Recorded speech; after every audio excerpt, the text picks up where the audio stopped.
Good morning, good afternoon, and good evening. Today we have a special guest on One Stop Shop podcast. My name's Michaela, but I go by Maya. Hey, and today on the podcast we're gonna let her talk about her story, and we can ask her a few questions afterwards. Okay. How would you like to start? So, hold on. You might have to ask me something. Well, okay, all right. So, what do you like to do? What are some hobbies that you like to do? So, I actually like painting. So, for a while, I was painting homes, like houses, inside and outside, and then I was doing accent walls as well. Okay. But I ended up getting sick, and I had to stop. So, and that sickness lasted. I thought it was just gonna last for maybe like a month or two, but that lasted until today. So it's been like a year and a half since I've been dealing with that. Now, do you think the fumes had anything to do with it at all? I questioned that. I was asked that question, like, could it have been the fumes? But they said it had nothing to do with it. Had nothing to do with it. And that was a kind of a passion of yours, painting. Yeah, which was ironic because I'm a girl and like men normally paint. So even walking into that field, it was kind of hard because men would question me when I come to like certain sites, and they'd be like, "Well, how long have you been painting? So where's your ruler? Where's your measuring stick? Where's your truck? Where's your ladder? Where is this?" Not knowing that I'm just there for a consultation. Okay. And by painting, to disclose, like not like painting a portrait, like actual painting. No, right. I don't know how to do all that. Oh. But like, just like abstract walls. So like the triangles, like the new triangle thing that everybody do. I know how to do that. I know how to do the squares. My best friend, she has a daycare now. I just painted that. It's Be Brilliant Child Care. I did a sun, and then it's like abstract lines connected within each other. So it's nice that I'll be coming soon. That's nice. That's nice to hear. So basically, so you getting sick kind of ruined that hobby for you. And I believe you told me you had like gained this love for traveling a little bit. Oh yeah, recently. I became let's start with me getting sick. So originally I went to Atlanta. Okay. Rode in the car for a couple of hours. I got out the car, my hands were swollen, my feet were swollen. So I'm like, maybe it's just Atlanta heat, I don't know. So I just went on about my day with it. We ended up going out, and I had on heels. My feet were swollen, and I'm like, I gotta sit down, my feet hurt. And normally I can walk in heels, like, I love heels. And I just sat down the whole time. And then maybe a week later, when I got back home, I went to work, and I couldn't breathe. It hurt in my back, I couldn't breathe. And I'm like, okay. I was training somebody, and I'm like, look, you got the rest of the shift. Even though it was her first day, I felt bad. Yeah. I'm like, I gotta go home. Home first, though, Yeah, so I ended up trying to lay down when I went home, and I couldn't breathe. So like I ended up going to the bathroom, I ended up throwing up, and every time I like pressed, it hurt real bad. Like, so I was like, let me just go to the ER. I went to emergency room, and the doctor came back, and he was like, how old are you? And I'm like, 30. And like I was looking out the hallway, looking at him, and he was just like in disbelief. And then when he came back in, he was like, you have multiple blood clots in one lung, and you have like 4 in the other. And I was like, blood clots? And it just kind of like threw me off a little bit, because I'm like, where would that even come from? So they ended up admitting me, and I had to be like on oxygen. Couldn't only say nothing but like 3 words at a time. And just had to do treatment there until I was able to go home. And then I tried painting again, got sick again. So I was just like, that didn't work out. So it kind of re-triggered you a little bit? I don't think that re-triggered it. I think it was more to the blood clots in the lung than what they did. And this was the start of any of that, like any health issues? Yeah, the clots was the start. So I ended up having to see like a blood specialist, and they were like, oh, you're losing albumin in your blood. So like we have red blood cells, and they are whole. Yeah. And albumin is a part of that red blood cell. So once it goes through the kidney, it's being filtered out to the urine. So, like, you know, we go to the hospital and they be like, oh, you have protein in your urine. Or if they say something in that aspect. That's what I have. So an average person expels 300 a day. I'm expelling over 1,000. So it causes me to swell up, like my hands, my feet, at one point my body, my face, my neck. So. I'm sorry about that. Do you like? It's okay.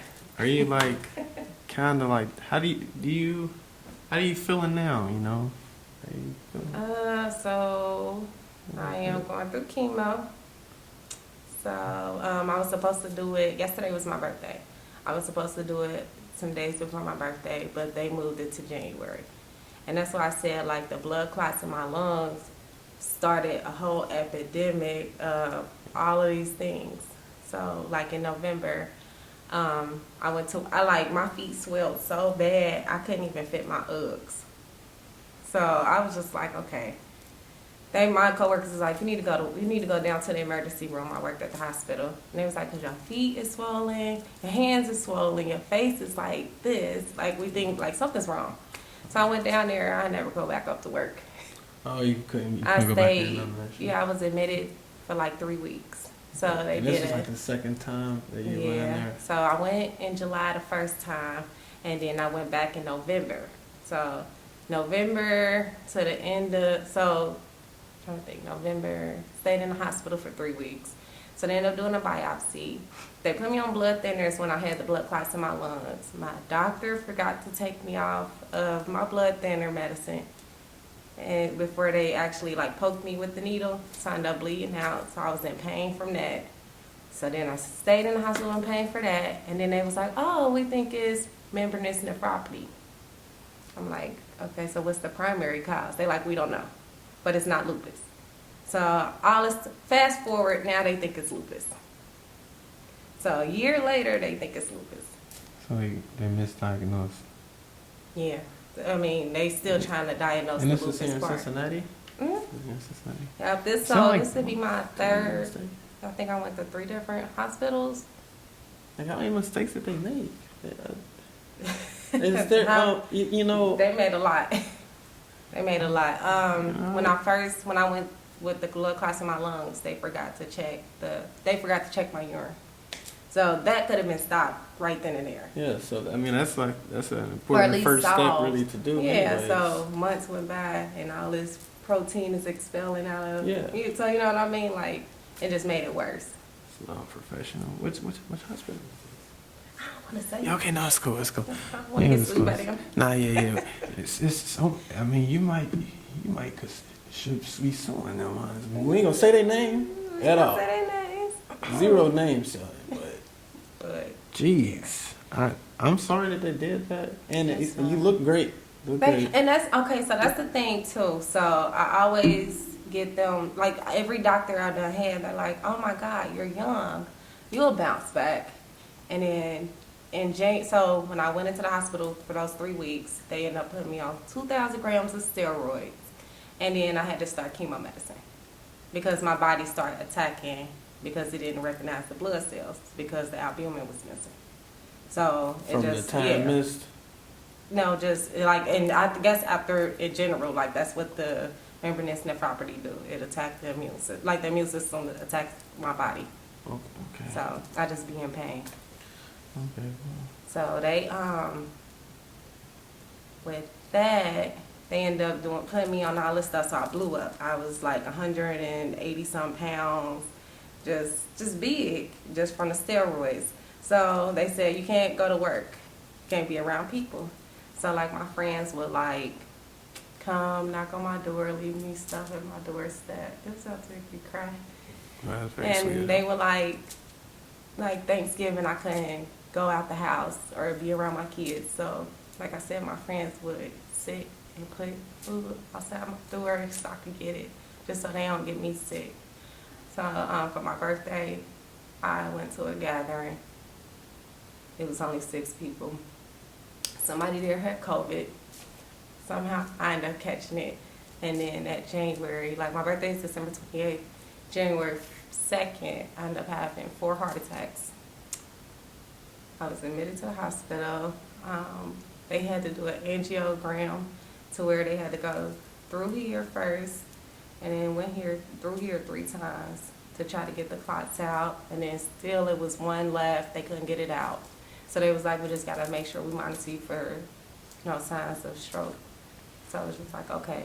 But even during that process with them doing the angiograms, like it's like a camera, but they still have to like try to get it out. So even like they even poked my heart at one point and I felt it and I was just laying at the table like, God, this ain't how I want to go out. Please, whatever you want to use me for, I'm with it. Like just don't let me down this table. And like they were out, like you just seeing everybody's faces and they were just looking at like with their eyes wide open. I'm like, let blink at least. I'm thinking in my head, like, blink so they don't think you dead. Like, so I was like, start blinking. And they was like, okay. But even during that process, that was like a 6-7 hour procedure. So I couldn't get up, go to the bathroom. So I'm like, I gotta go to the bathroom. They like, no, you can't get up. I'm like, but I gotta go to the bathroom. They was like, you cannot get up. Like, you're having like active heart attacks. Like, you can't. So like I basically laid in urine for hours. And then I ended up going back to my room, and them doctors was mean. Like, them nurses was mean, the doctors was mean. And I laid back, and they was trying to make me take medicine, laying straight back, and I'm like, I can't do that. Did it, ended up throwing up. And they left me and throw up too. I was just like, this gotta be the worst experience. And I'm sorry that you had to deal with that. That's just unprofessional, man. It was, and then the nurse I had, she was mean, so I'm just like, all right, I can't argue with her, I just got to try to get better. But then even in the midst of that, they was like, well, you're having more heart attacks, we got to take you back. So, in total, it was 4. So, yeah, it's well, been a rocky road. It's, so,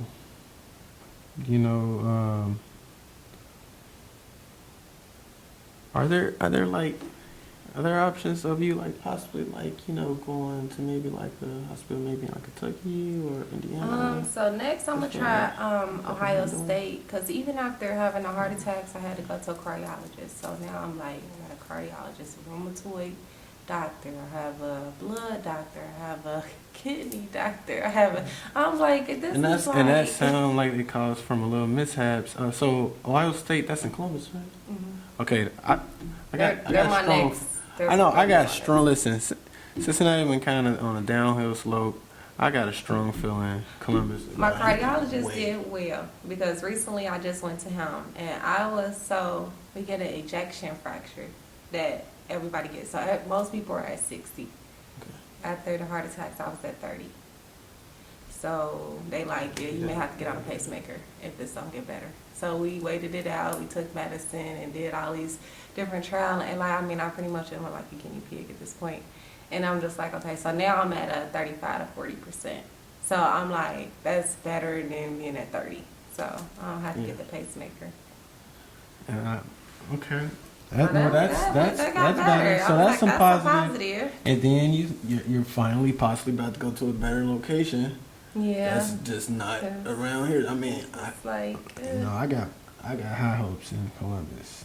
Columbus takes stuff serious. Yeah, they really do. Like, even honestly, when I hear other people's stories, like they like, yeah, I went to Columbus State. Ohio State, and they found the problem and they did the surgeries, and I'm like, really? Because it sounds like a lot of half not knowing information, not being able to disclose. Because if you're forgetting to get the urine, and then the mistreatment, so which means a lot of unprofessionalism in around there. Yeah. So everything add up to just things kind of going wrong, and I don't see Ohio State mishandling I will hope like not. that. So that's my next I'm step. also me One Stop Shop podcast. We're all sending you Thank you prayers so much. and hopes, and I know it's gonna work out. Like recently, I even getting sick, like it's always a negative to a positive. So even me getting sick, I graduated nursing school in 2013. Took boards twice, didn't pass, gave up on it, like forget it. So while I was in the hospital, I was in school, so I started doing homework and stuff while I was in there. I was like, you know what, I'm just gonna take boards. See, what else can I lose? Like, what would it hurt? And I ended up passing. So now I'm like a traveling nurse, and I've been in California. I I'm able to do more things than I've ever done in my life. So that gave me the courage to finally like get over that hump. Okay, and you can And even keep when I pushing go like to forward. work and I'm talking to coworkers, like one coworker, like I was telling one coworker, like, hey, you know, she was saying she wanted to go to California. I'm like, go ahead, I loved it. I want to go back. And she was like, I don't know. And she just gave like minor excuses. And I was like, nah, like I'm like taking from somebody that almost died 5 times. Like, you got it. Like, go do it. And she was just like, wait, what? And I told her my story, and then she would start crying. And then another girl came from around the corner, and she was crying. I'm like, why y'all crying? And like my best friend, he know I'm not a hugger. But at the end of it, I end up hugging them and telling them like it's gonna be okay. You know, I was just so confused because I'm like, Yeah, they were more like what happened here? But they was just like, you changed our life with that story, and I'm like, really? I was like, I don't know, I just. Well, that's inspiration because you know people see you still driving and pushing forward, and it seemed like it keep getting better and better, which always happen when people never give up. And you seem like you never give up. You're a go getter. Man, So- it's been rough. Like, even with chemo, I'm asking them like, hey, what's the side effects? They're like, there's no side effects. I'm like, come on, there's side effects to everything. So when I got to California, I washed my hair started coming out of chunks. I'm like, looked in the mirror. I literally cried. Like, I got FaceTime my friend like, my hair fell out. I'm not doing chemo no more. I give up. I ain't doing it. Forget it. And I was just so mad because like it was just so much of my hair gone. I'm just like, this gotta be a joke. But it's always ways around stuff. So, like I said, there's a blessing in it, but it's also that disadvantage. Yeah. Well, but I'm happy to hear about the traveling nurse thing though. It's Yeah, and you know what's so Congratulations. crazy? I left my job of 5 years and I had like only a certain amount into my retirement, my 401k. So I ended up having, my best friend does life insurance, That's nice. That's nice. investments. Okay. And it's a number of things he do, which I'm gonna have him explain what he does a little bit. But I was able to take that money, not only get life insurance, my kids to be covered, able to do a living will. I was able to put monies into a mutual funds account for my kids, like, and for my retirement, like when I get older. Yeah. It was just like a number of things that like, it was the stuff I've never even thought in life I would even. Like, I still be asking questions like, what does this mean? What is that? Yeah. Wait, break it down in, like, regular people terms. Because a lot of that terminology is gigantic. Like, Yeah. and he just be like, this is how it is, and this is how it goes. And like, so I can have him explain a little bit of what he does and how he does it. Okay. So and that had some number punches from when you was about to leave your job, right? He was able to help. Yeah, so they it was my 401k, and I was just Okay. like, so do I just keep it? Okay. What do I do with this? Like, and he Well, just walked me through it. come on for a second. You can come to the microphone and give like a Hey, little, get up. give a little sample of what she's referring to. Like, how did you help her out with that situation? Okay, so what I can do is transfer assets from your old employer into your new employer, which will be a personal retirement account for you, which is the Okay. IRA. Okay. So I was able to set her up with that, and I was able to set her up with life insurance, which she'll be forever insurable through us because she got covered before her sickness happened. Okay. So And that was able to help her out just for like the now and the long term. yes. Okay, that sounds good. So what's your name and what company was it that you were with that was able to help her get all of these things accomplished? Okay, my name is Devontae Allen, and the company I work for is Primerica Financial Services. Okay. Well, I'm happy that she had you around. You was able to help her with that situation, and that you were involved with the financial entities life, and you were able to get those numbers handled. And that's a lot of stress that was able to be pushed aside. Yes. And Even when I tried to go through another insurance, because I thought my lines lapsed with them. So I was like, oh my God, what I'm going to do about life insurance? And even when I went to another company, they was like, yeah, we're going to have to put it in. You have to basically save your money on your own because you have these disorders. yeah, they were trying to get around the situation. But you know what? Things work Things out work for out you. for the best. Man. That's amazing. That's amazing. You're right about that. That's amazing. You're right about that. Well, like I said, One Stop Shop podcast are wishing the best for you, and I got, again, a lot of hopes in Ohio State. Me too. I'm excited. I can't You got wait. me I can't feeling wait. like, I want to hear. How I am. I'm good, gonna keep everybody let me know. updated. I still want to That's go fine. through the chemo and get that part at least situated because I still have those moments where like the flare-ups come and I gain the weight and or get real bad vertigo or the mild strokes, and it's like you learn something new every day. The only thing I can say to people is if you're going through something, keep good support around you. Watch the energies because negative energy will affect your health. It will make things worse. Like I literally went through something when I came back and I almost had a mental breakdown and I called him first, he ain't answer. So I ended up calling my other friend. He also has a clothing line as well. It's called No Love. And I'm like, where you at? He was like, at the shop. I'm like, okay, I'm on my way. He was like, I'm about to go. I'm like, I'm good, I'm on my way. And I hung up on him and he waited for me. And like he like instantly, I think he just seen it in my face. He was like, here, come here, give me a hug. And I gave him a hug, but then when I got ready to say what was wrong, I started crying. And I just literally just sat there with my head in his chest, just crying. I'm like, I don't even know what to think. I don't know what to do. But I had negative energy around me.